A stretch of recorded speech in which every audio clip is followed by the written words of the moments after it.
In today's never-ending, 24/7 multi-platform race for brands to reach their audience, it's more important than ever to be on all the time. Always On is the show that gives marketing professionals advice and guidance on the most strategic ways to effectively reach that audience whenever and wherever they are. Now, here's your host, Mike Smith. Welcome to Always On. It's the show where three experienced advertising pros talk about today's most interesting trends in contemporary culture and the ways they influence today's advertising and marketing, and how in a communication world where people are always connected, it's important for marketers to be always on. I'm Mike Smith. I've got 30 years of experience in advertising, writing and producing all kinds of content for all kinds of clients all over the country, including television commercials, radio spots, web content, and all kinds of videos. And on my right is Mr. Bill Lasky. Thank you, Mike. My name is Bill Lasky, and I was thinking about how long I've been in the media business. If you include my paper route in communications, it's been about 45 years. But no, actually soon thereafter, in high school, I was doing post-buy analysis for my father's little agency. So kind of haven't stopped in the media business for nearly 40 years. Wow. Full-time now for about 20. So playing all the exciting changes in media. We've hung our hat on spot TV for a long time, but certainly that's all changing. And we'll get into quite a bit of that today. I'm looking forward to it. Fantastic. And this is Rick Thrasher. Rick, Good enter day. and sign in, please. Good day. How's everyone? Yeah, I've got not quite the extensive paper route experience that Bill has, but mine goes back into branding. Worked with some major companies over the last 25 years, big brands from Sony to PlayStation and Johnson Controls. But the last 10 years, a lot more focus on digital. Got to work a large amount of time with Toyota on their apps and some of their dealer applications, and watching the media train roll along. Digital is certainly picking up, and yet we know there's a lot still going with regular TV. And a lot of changes over the past few years, and we're going to touch on a lot of that today. And our special guest today, by the way, is Celia Ffrench. She's sitting right here. Let me tell you a little bit about her. She's an online education marketing executive, and she'll tell you all about that today, who specializes in providing a branded, direct response approach to customer acquisition and retention, particularly for colleges and universities. Celia is founder of Root Marketing Services and the former director of marketing for West Coast University and American Career College, which is where I met her some years ago.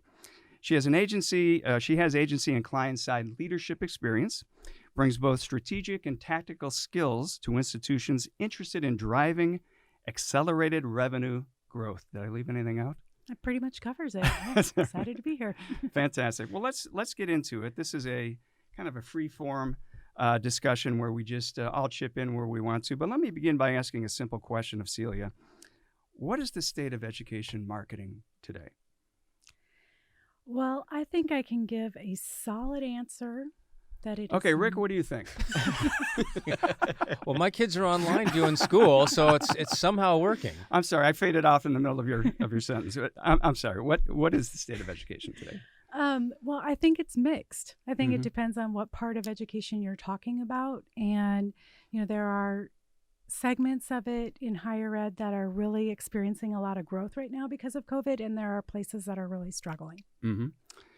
How is it different today from the way it was 5 years ago, even maybe 10 years ago? What's changed? For me, it's a lot more competitive than it has been in the past. And there's among schools, you mean? Yeah, there's like a big blending between marketing strategies that the for-profit education schools utilize and what the nonprofits or traditional schools do.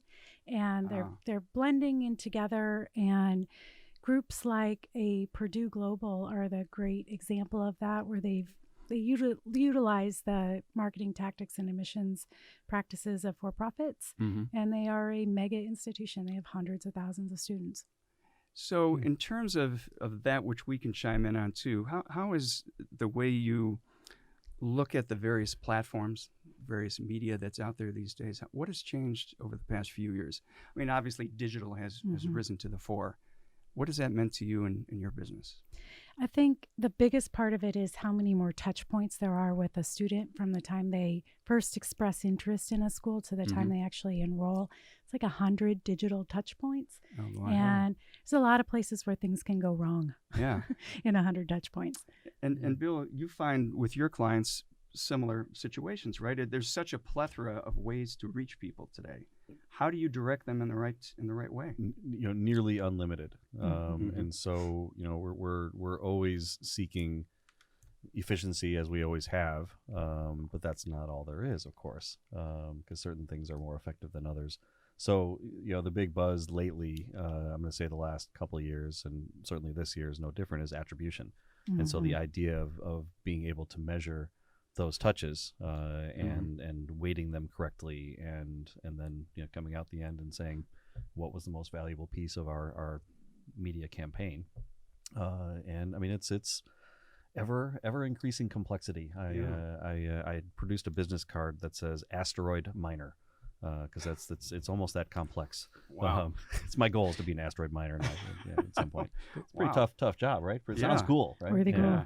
Yeah, Exactly. but no, it's highly complex. I mean, Celia, your position now is so much more difficult, I imagine, in some sense, than it was 15 years ago, for sure. In a sense, difficult's not the right word, but the complexity is just off the charts. Yeah, and I think the school's ability to deal with that is all over the board. No doubt. Some of them are quite sophisticated, and many of them are not. Right. And making good marketing choices on how to improve yield and all of those things they struggle, particularly on the attribution. Do you No think doubt. they're feeling overwhelmed by the number of choices and exactly how to marshal their media dollars in the right direction?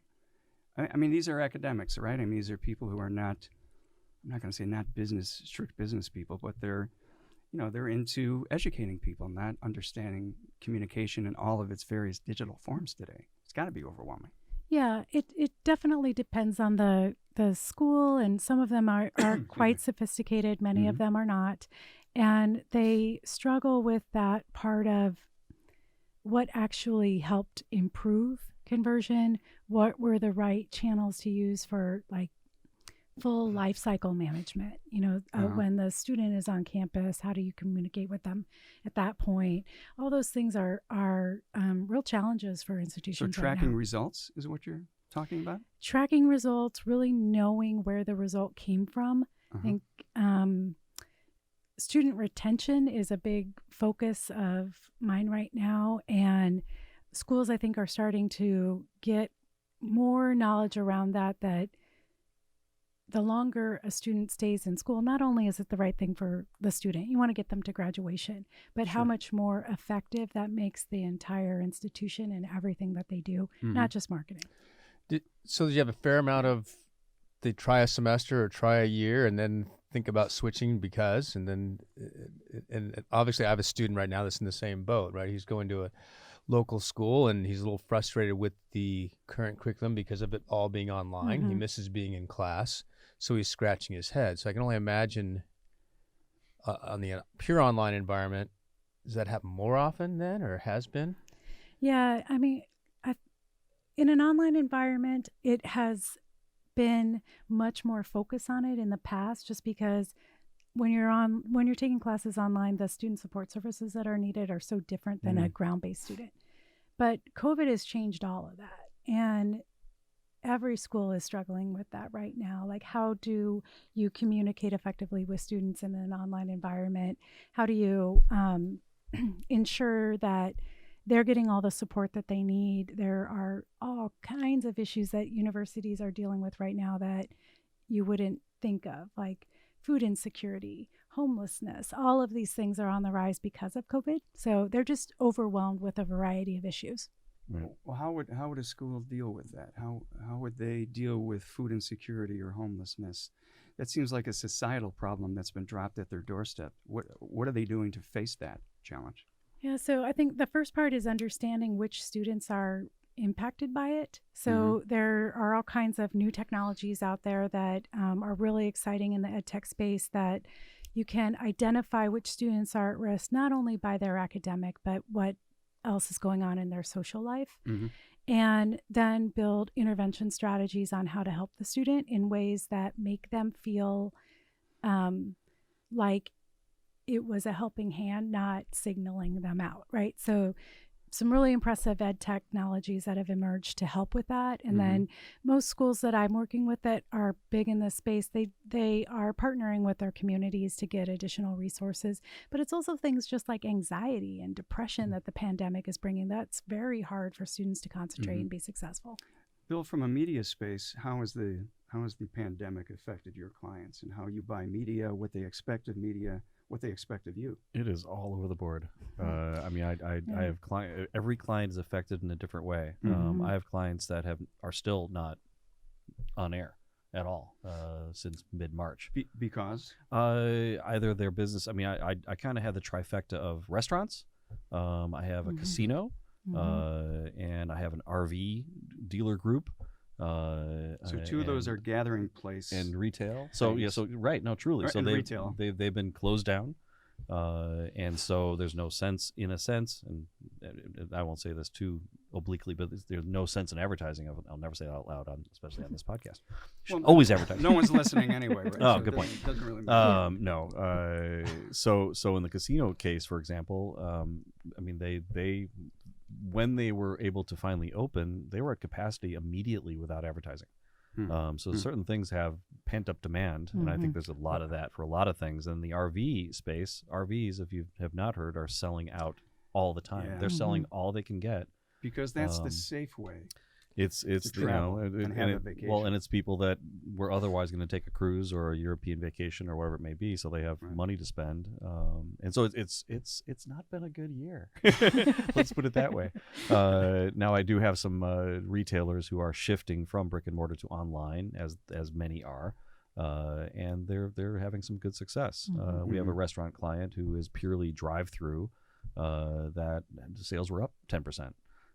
So they're doing very well.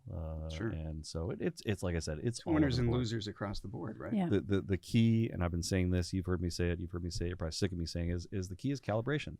And the key is being able to be very nimble and be able to react very quickly based on the client need, media demand, media availability. And you know, I mean, I've got long-standing clients and long-standing relationships, you know, such that, and I'd had a meeting yesterday with this client where I was showing them, and it's a stack, and you can see a camera anywhere, of paper of the nearly 8,000 free spots that we received. Wow. Just because the station had the inventory, and they know we'll be back someday, and they know you, and they know we have you have decades of a long relationship, and it was you know, $500,000 of free media. Wow. That helped the client, and as it should. I mean, it was you know, done for all the right reasons. So. Well, just to jump in a little bit, but we were hoping that, you know, a few things besides politics and then COVID, that we'd somehow start getting a daylight on what next year looked like, right? And then we hit the most recent news, and COVID's just going on and on. So in what I think is really, I'll say somewhat frustrating, but typically in any of the industries, and you and I work together, Bill, restaurant, retail, education, within the marketing segments of those daily newsletters, right? So the NRN, the big, every day you get a nice newsletter, and you're looking for what's happening in marketing. And if you go back to November, December, January, February, there's about 10% of the marketing articles that we normally have. So we've been put on this COVID freeze. We were hoping for a thaw, if you want to call it that, and we're unsure of the ice. So people aren't skating up and going yet. They're not really clear on what to do.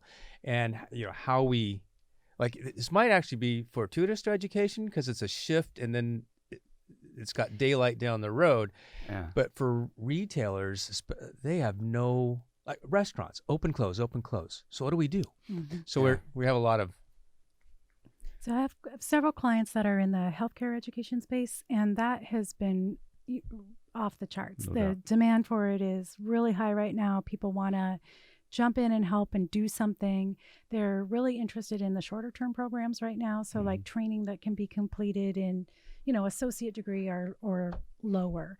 So I think that would translate to some of the other industries as well. It's like it definitely people aren't making long-term decisions right now. It's really about short-term things that they can do right now that help insulate them from getting laid off in a different industry or, kind of future-proofing themselves. Mm-hmm. Given the changes that we've seen in digital, rising to the fore, COVID attacking all of us here, what are we recommending to clients these days to deal with both the proliferation of media and the restrictions caused by COVID? Why don't I start with Rick? What are you seeing is going to be a path to success for clients given these issues? I think it depends, as Bill said, depending kind of on the client, not just their short and immediate needs, but when you even go broader, some of the bigger brands are shifting, right? Over this period of COVID, digital sales went up even on brands that was not their forte. So they naturally shifted more money into digital because it was parlaying. And these are even some, older brick and mortar stores, retailers that, we've got to shift, right? You can't even come to the store. And so it's worked for some of them, for others not as much. But even bigger brands, Miracle-Gro, right? Lawn care. They've shifted. It was posted in an article in Adweek on how they're shifting their spend. They're still going to allocate a major portion to broadcast and connected TV, cable, but they're shifting to 30% digital, which is significant for them. Sure. So I think you're seeing it different across the client, but then you also have, if the client's big enough, broadcast and connected is still working very well. There's heavy buzz on connected TV, right? But the costs of that are significantly more. Then you have connected radio, which is an easy way to reach people via podcasts and possibly radio as well, Spotify or Pandora. And those might fill in for local and regional advertisers where they can't really afford to be broadcast on a big basis. So I think it's a real mix. Yeah. So what are you recommending to your clients, given COVID, given the proliferation of digital platforms? What do you say to them at that point? Yeah.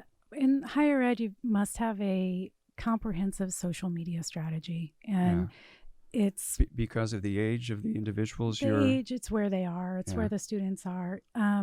From a direct response perspective, it's tough. Just the latency on the conversion within social media, and for my clients, it's much longer than other media channels. But it's where they are. The students are really also looking for apps, things that they can use of value, where they can download their schedules and things like get involved before they even start class. So, incoming freshmen are really looking for those kinds of products and services. And, it's a great way you can measure their engagement and how likely are they to start school and things like that from the app and their activity within it. So there are a lot of marketing benefits to it. Students aren't looking for a cute TikTok video from their school. They're not. They want. That's they're good not. to hear. They That's don't. good to hear. They don't. They want. I was going to propose that to you. Let me check that. That right is off. a waste of your marketing dollars. I thought you were going to do one today. I thought that was the whole reason we were here. It is. Yeah. No, they're looking for more about what is student life like and how to engage. They want to see the spirit of the school represented online through their social media platforms. And Bill, in your experience these days, you said it's been a tough year because of COVID and all of this other stuff. But what are you saying to clients when you walk in these days? I was going to chime in on the idea just of for example, TikTok. So there are certain hot buzzwordy things that are out all the time in media and marketing, right? And there's this usual sort of gold rush to these things. And I mean, I'm sure somewhere along the way in the last year or so, someone in a meeting said, "What about TikTok?" Right to you. Oh, yes. And you had to say, "Yes, what about TikTok?" No, we're not doing it. So only because digital is now 23 years old in terms of actual monetized digital in theory. And it's excellent. There's some excellent tools there for sure. But there's still this gold rush, and there's still this, we got to be there because that's because we want to have this one-on-one conversation, and that's where the kids are. No, they don't want to talk to you on TikTok for what you do. If you're selling something cool that fits there, great. but for what we're doing, for what you do, Yeah, what that's my right. clients do. So, we have to take that half a step back, which really should be a full step back, and talk strategy Right. before we talk tactics So at all. the medium isn't the point. The message is the point. The message is the point, certainly. I think the message is the medium, wasn't that? That's an The old medium one. is yeah. the message, yeah. The medium is the message. Let me Thank get my you for that. college Oh, professor on backwards? the phone and we'll figure that one out. So, I mean, there's a myriad of tactics available to us, and many of them are valuable in different ways. And so, in my mind, you've got to find out where people are and how they want to be spoken to. If indeed they want to have a quote unquote conversation, I think that's where an app makes great sense, because we have to add value, right? That's all it is we need to add value to their lives in one form or another to get their attention. Especially in higher education marketing, the students are looking for show me value for the tuition I paid. That's Right. a very big shift. It's not a given anymore. The student is or their benefactors like parents. It's both? both. It's both. But the students themselves, especially like the Gen Zs, believe it or not, they are college age. They are in classes right now, and they're much more practical than other generations. They want to see value for the tuition that they pay. They are less risk takers. They're very adverse to risk. And it's the most diverse and on trend to be the highest educated population of our lifetimes. And so schools and colleges have got to be ready for that. So what's working then? What is it that you're doing in the education space from a marketing advertising standpoint that seems to be working during this time? So the schools that I work with that are the most successful, they understand why the student chose them. Why did they choose? What were the attributes that mattered to the student in the choice process? Okay. And then how do they view that brand versus some of the other schools they might have been considering? And this is based on research? How do they know? Yeah, research. So consumer preference research, which this is another advancement in ed tech. There are new companies out there that do this I had no idea. much Wow. faster, 6 weeks to get the results back, much less cost than It's all online, right? It's all It's quick, all done very online. quick turn and immediate response, and immediate. You can get answers to questions about what students are thinking about right away, and then integrate it in all the different touch points, not just the front end marketing, but all the time that you have them, in your school, reiterate that value, what made them choose. Yeah, and Bill, in your experience, what's working these days? I mean, I know you emphasize or have an emphasis in some traditional media, OTT and others, but what do you see?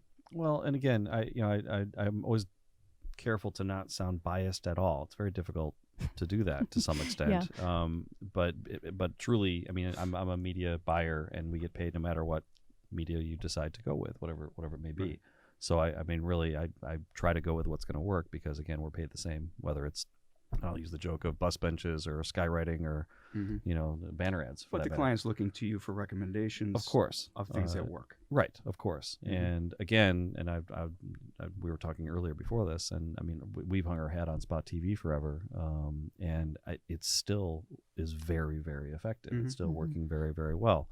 But then you have to talk about the full funnel approach here. And so, students might pick a school based on the reputation, perceived reputation, cool factor, fame, blah, blah, blah, all those things.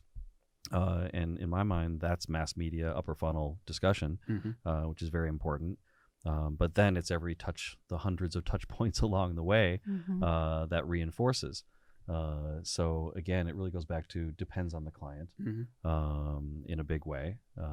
And we're doing a lot more connected TV now. I will say, to some extent, we try to get our clients to avoid the knee-jerk reaction, shiny new object, everyone jump into whatever it may be. And TikTok is an example. And again, TikTok's cool, and I mean, it's annoying, but it's cool. It certainly is a viable medium for some things. But I mean, again, the attribution tools are getting better all the time. So now we can point to better math, not just Nielsen ratings, based on 5 diaries in a town kind of thing. So. Exactly. And Rick, what do you see working with clients these days in terms of marketing and advertising? Is there a general trend you can identify, or is it just all individualized? I think it goes in tiers on the client side, and what their reach, frequency, and needs are. You go from national to a mid-tier, regional to a much smaller, right? And so if you start with the smaller, which might be applicable to a school because you're competing with 30,000 schools or something, it's the internet and taking someone from a first look to take a deeper look.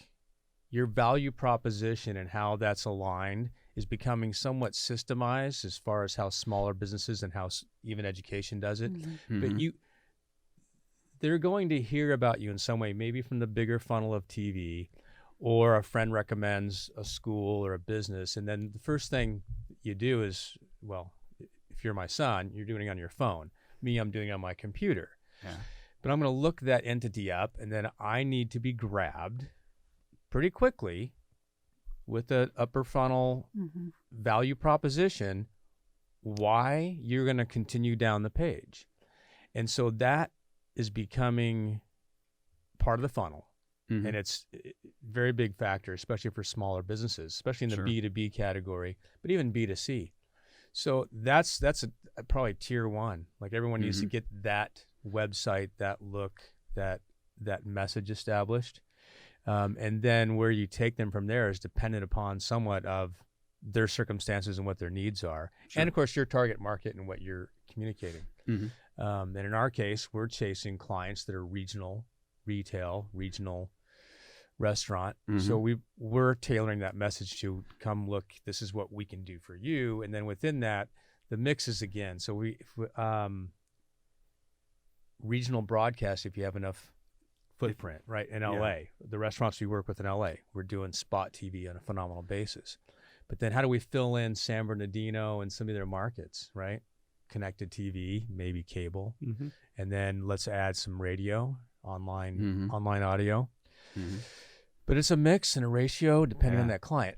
I wanted to go back to Celia and that apps were an important factor. And so are there apps from each school, or are there global apps that help direct students, or is it a combination of both?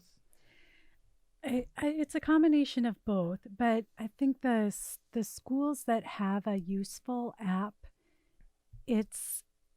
students are looking for that kind of way as a way to get engaged before they even start. So there's all kinds of data it's collecting, right? That then you can feed back to the marketing team, and you can feed back to other departments in the institution on which students are engaged. You can predict who's going to start and who's not going to come to school based on activity within the app. So like having one of those that is useful to a student, that they will download it and use it, is a huge value to an institution. And that you can monitor. That you can monitor, And the kinds of things that they're looking for in there is they're not marketing messages, that's for sure. They're looking for, class schedules. How can I get engaged with other students before? So practical things, not entertainment. Right. Silly stuff. Right. Practical things. Yeah, cool. Well, let's make a little bit of a left turn in the 15 or so minutes or 10 minutes we have left. And this is the up close and personal Barbara Walters part of our show. Where are you from, and how did you find your way to Southern California? And do you come here often? That's right. What's your sign? Yeah, exactly. And are you busy New Year's? It's stop, by the way. The sign is stop. Yeah, right. That's a stop sign, yeah, for sure. Hilarious.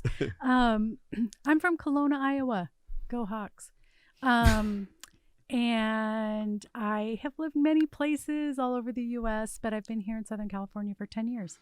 What drew you to marketing? What about your personality, your education, your inclinations brought you to this place? Well, I studied cultural anthropology in undergrad. Okay, Rick, how about you? I didn't study cultural anthropology, but what were you hoping to do? Cultural anthropology. I don't know what I was hoping to do, but when I graduated from undergrad, there was a trend to hire anthropologists in advertising departments because it was all about the study of why do people do what they do. Wow, I didn't know that. Interesting. No, that kind of makes sense because psychology is another big play right into advertising. And that's what drew you to marketing, and an interest in anthropology, basically, and the way people culturally act and where they came from and understanding them psychologically. And Yeah, is it that stuff? once I made the connection that advertising is really about how do you get people to do what you want them to do, right? Right. Then Oh, once that. I made that connection, When you find yeah. that out, can you let us know? Because we sure don't know. Absolutely. That's cool. And so again, your career path led to, what about education interested you? Because that's your specialty in terms of marketing. So I 100 years ago, I used to work for a company that did stock market analysis. So it Oh was my internet gosh. based, and their claim to fame was they were the first subscription based model on the internet. This was back before Really? anybody paid for content. Yeah. Wow. And I Hmm. got interested in the for-profit education stocks back then. I Mhm. wrote a little article about them, and I always sort of followed them. And then I had an education company that reached out to me. They recruited me because I had a lot of internet experience through Uh-huh. this stock market analysis site. And it was the theme that drew me to it was that it was really about leveling the playing field. So in the stock market land, this was through the internet. Anybody Uh-huh. could get the same information at the same time and trade stocks. So this was Robin Hood before Robin Hood. It was exactly. Are It they absolutely- still around by any chance? They are. No way. They're still That's in cool. business. They're based in Chicago now, and I actually still speak with the owner once in a while. Cool. Yeah. What cool. can I you learned a lot can there. you say who or Yeah, the company is called briefing.com. briefing.com? Huh. And they had the subscription-based model. They have they license their content to other trading firms and things like that, and then Interesting. they have advertising. Yeah, Okay. and then the online education, when they recruited me, it was really about that same theme of Mhm. anybody, no matter if you live in Kelowna, Iowa, or in a big city, you can have access to education, and that was what was interesting to me about it. Cool. And can you tell us one of your great past successes in marketing or advertising? I forget the word great. How about any success that you point to? A mild Yeah, improvement. yeah. What if it was? Yeah. Yeah. It Some- moved the needle sometimes you this didn't much. get fired. Right? That's saying something. Yeah, I mean, I kind of spoke about it a little bit earlier about the embracing the consumer preference research. I feel like Oh, yeah. many other industries are, really involved in that and have been for quite some time, but it's pretty new to education. Sure. And once I had those nuggets and could integrate it, like the choice factors, back into all my advertising, it made everything start working better. It made Mhm. my spot TV work better. would, The yeah. creative was stronger. What was something you wish you hadn't done that was not a big success? Except this podcast. Yes, Right. Well, Other than, beyond this. other than when we first met 11 years ago. Yeah, right? Yeah. Lunch with Mike? No. Yeah. Let me write that down. Yeah, so one time so first of all, I think mistakes are great. You learn way more from them than Sure. you do for the wins. Okay. Mhm. So I worked for a really large online school that was, millions of leads, right? This place needed a lot of leads. And I was behind on my lead goal, and I was sweating it over the leads. And I launched a campaign on a Friday at perfect. like 4:50, and Great. then walked out the door. And the order was for 1,000 leads. And then on Monday when I came in, there were 10,000 leads. And I was like, oh, awesome. Success. But none of them had phone numbers, like it was like something had gotten set up incorrectly, so that was probably my biggest failure. So good news, 10,000 leads. Bad news, they're shit. Yes. 10,000 leads you can't call. Those are Right, not the Glengarry, Glen Ross Those are leads. not. That's right. Glengarry, Glen Yeah. Ross. It's Yeah. certainly not that. Yeah. Why don't I shoot that around on things that maybe didn't go exactly as planned in your experience? Wow. You bought swampland in. Everything's been perfect. No. Okay, no. all right, then we'll move on. That, of course, is not true. Probably a pretty recent one was in the digital space. And I hate to say something like this because these mistakes Mhm. never happen again. But it was a mistake where it was a smallish campaign. It was a Mhm. Facebook campaign. It was supposed to be $10,000, and they only wanted to spend it over the next 10 to 15 days or so. Well, I spent it in an hour because you can do that. You know, if you You just can. turn something on or off Really, the if you wrong really way. try hard, yeah. Yeah, no. So that was a Wow. $10,000 little Wow. mistake that That I had hurts. that I had to eat. But Yeah. that's not a I mean, it worked. It was Oh, great absolutely. exposure Of briefly. course it worked. But again, it's been pretty lucky. I'm just trying to think of anything even recently. Oh, we'll take that one. That was good. Yeah. How about Rick? What do you think in terms of? Do you dare share anything you thought was going to go really, really great and not so much? I think the transition from initial. So I was at gaming. I was working in gaming in the early days, and we were one of the first online stores. But that transition of between in-store and online, I'll just say I had a couple retail somewhat launch snafus that weren't terrible. But, you put, just like the movie industry, the gaming industry is an ABC title, and you have your triple A's, which is all your money goes into these big launches, and you're co-oping those launches with like Sony and Sega. And I'll just recall one complete panic, although it's still pulled off, but we were launching an A title, and it was going into GameStop, which GameStop has been in the news a lot lately. Sure. But we had 1,800 stores opening with the POP, and I got a call I got paged on a Saturday morning from my printer who's printing POP, and he says, Houston, we've got a problem. And it's Saturday morning, and this stuff's got to ship like next Friday. So the snafu was me spending all day. So, by the way, I was surfing, of all things, in Huntington Beach. I get out on a blissful day thinking life is wonderful, and I have 6 pages from my printer, right? 6 back in the pager day. So you got to go up on the pier and dial the phone, and it's going to be pandemonium. It's never good. Yeah. Anyway, I spent all day resolving a print God. die issue to make shipment. So we pulled it off, and then after all that work, the reality was it was a B title, so the sales didn't really cover the whole cost of the whole program. Bummer. So but otherwise, as far as programs up and down, we make, as a marketing, with branding and advertising, we're going to make recommendations with the client. And sometimes they pick and choose things too that we don't necessarily advise, right? And we get into those situations where the results may not have panned out exactly as we hoped. Sure. So we all have those stories, and then Celia, you learn from the mistakes. Absolutely. And move on. I had one similar to Celia's, where we did a commercial for a local jewelry store, and we posted it, or they posted it, I don't remember, on YouTube. And as well as they ran it on the air too. In about 4 days, it had like 12,000 views, like in just a few days. So we're like, wow, this is great. Clients all excited. We called them and said, hey, this must be a great spot. Everybody's commenting on it, until I started to read the comments. And it was, it was all from gay men who were commenting on, there was a guy in the spot with shorts on, commenting on his legs and behind. Every comment was that, and the word had spread. You did look good at that spot. Thank you. It was me, of course. Not a single comment about the spot was good, or I can't wait to buy a ring or a bracelet at that place. And the client was like crestfallen, because it was like, oh, these are not serious buyers.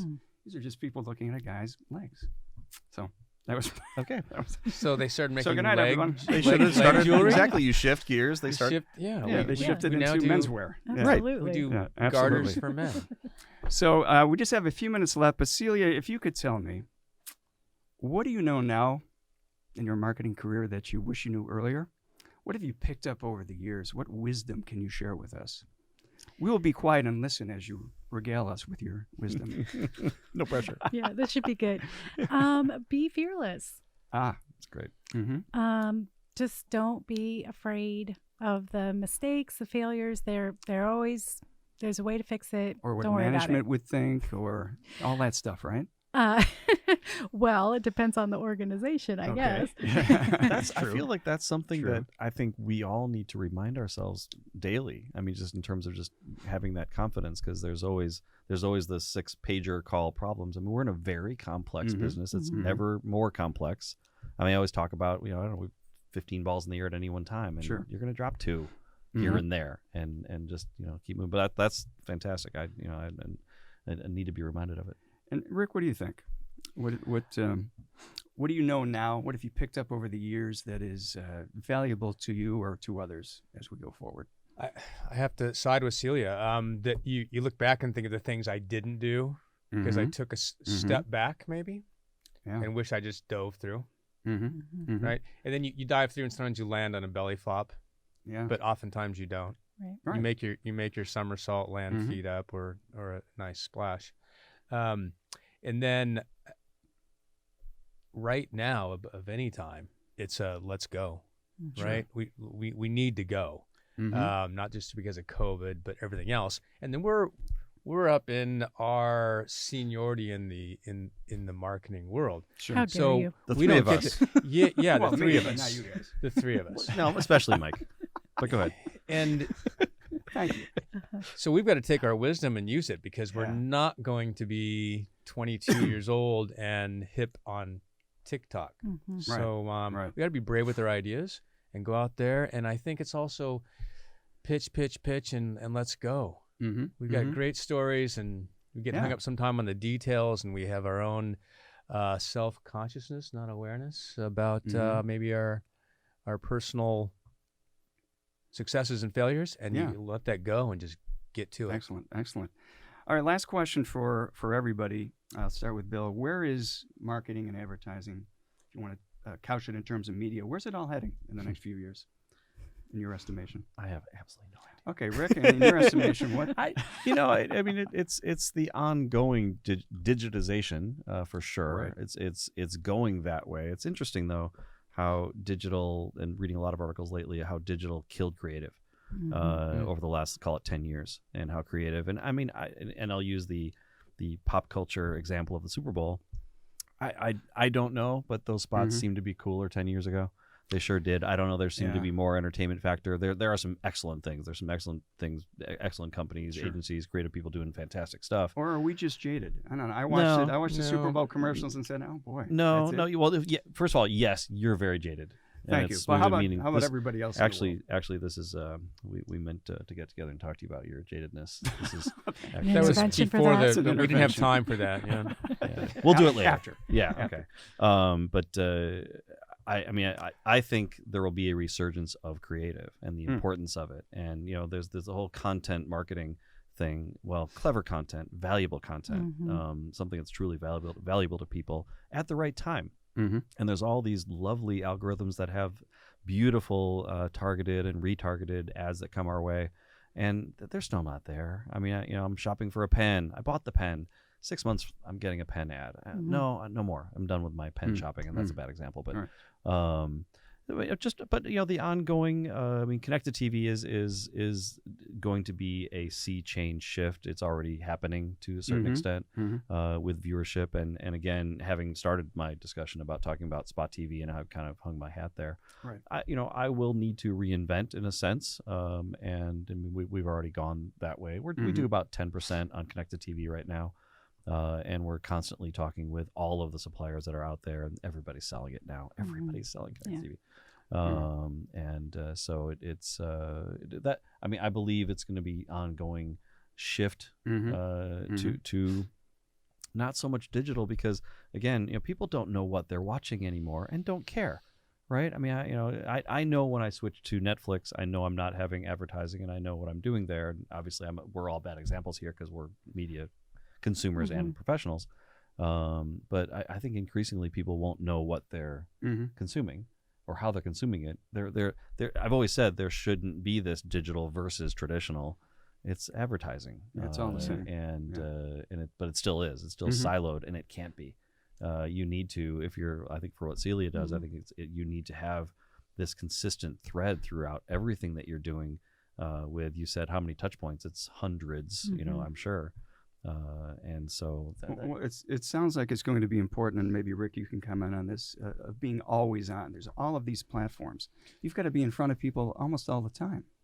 Yeah, it gets daunting. I think the smaller the entity is, the harder it is to play the game because you have the content play. Somewhere in the mid-tier and upper big brands, gosh, wouldn't it be wonderful to be Geico, for instance, right? God. How much fun does that Yeah. A, the agency have, B, internally do they have because they have the resources. But we Yeah, don't have yeah. those. So you get in the smaller scale. How do you play the content game?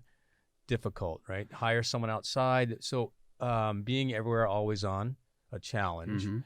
And again, back to the tiers. Where are you size-wise, brand-wise? What are your budgets like? Right. What's your consumer base? I think the smaller the entity, the personal business, the small B2B guy, for him to have an ongoing social media and ongoing, oh my goodness, Yeah. pull your Tough. hair out. Tough. So, and of course, we're going to lean to in that mid to larger tier that there's this spread going from broadcast and cable to digital, and there's a shift going to digital because of COVID, because of all the shopping online.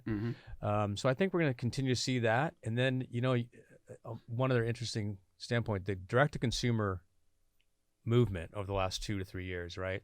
From home goods, beds, Harry's razors, I subscribe. Yeah. They are now migrating to direct mail and broadcast. Why?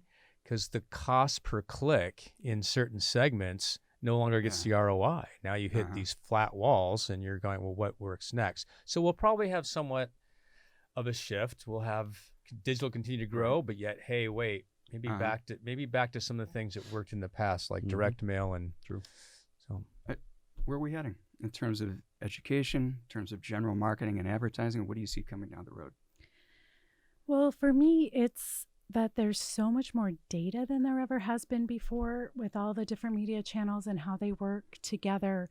But I think the big area of opportunity, and especially, I mean, you guys are much older than me, but especially for us with a little bit more experience. Was that a dig? Just a little one. I think it's all in how the data's applied. It's absolutely.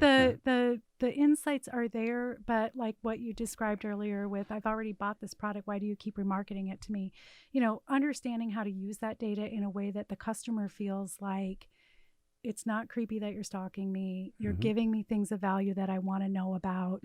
And it really, truly is a blending of art and science. And some of that can be taught and some of it is experience. Fantastic. Well, that's all the time we have for today. I'd like to thank, not really like to thank Bill, but I'd like to thank Rick and particularly Celia for joining us here today. And we'll be back again with more from Always On, and we hope you can join us then. Thank you. Thank you. Thanks, Celia. Thanks, guys. Thank you. Appreciate it. Join us again next time when Always On looks at today's most notable trends in business, politics, pop culture, and social mores through the prism of contemporary advertising and marketing. To learn more, visit us at teamalwayson.com. Until then, be always on.